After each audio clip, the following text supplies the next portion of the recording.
On the second day of Jay's Miss, I reviewed an epilogue of pain.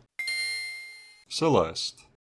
This is one of those games that I feel has probably been praised many times already, and it's likely going to be difficult for me to really add anything new, but gosh darn it did I enjoy this game, so I feel like I have to say something.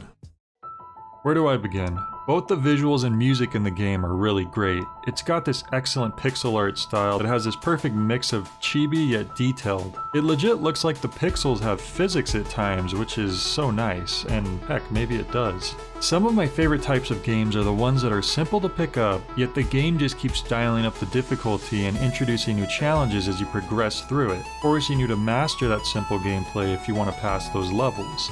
Celeste fits into this mold pretty well, requiring you to be so precise that success is only really possible because the controls are so tight. The story matches very well with how difficult the game is, as the concept of having to climb a mountain is an easily understood symbol for overcoming a great hardship or challenge. And sure enough, this is a game that will test your limits. But in the end, it'll feel satisfying to complete. Well, I could say that about the base game at least.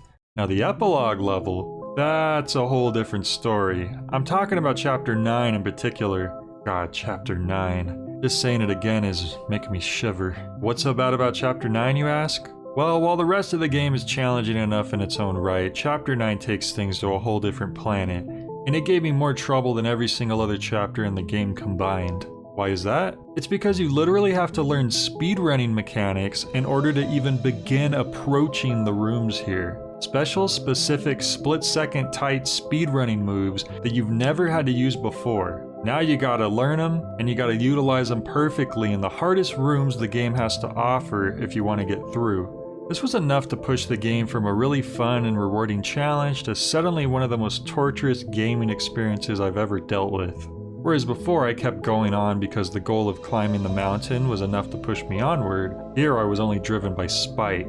Only by the fact that I refused to let the game beat me.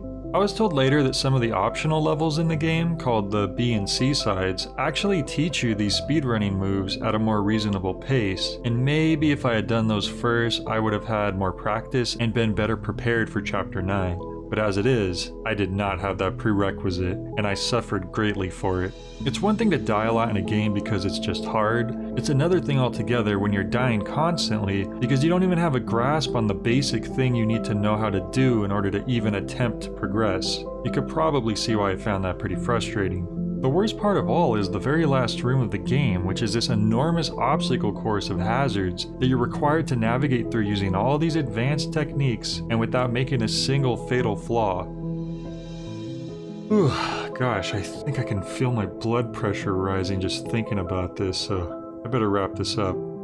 Overall, Celeste, the base game, is something that I'd happily recommend to any experienced 2D platforming players that are really into a tough challenge. That final epilogue chapter though? Oh, don't do it. Don't do it. Do not do it. It isn't worth it. Please, trust me. If only I could turn back time and warn myself, I would go back and I'd, Let's move on to the next game.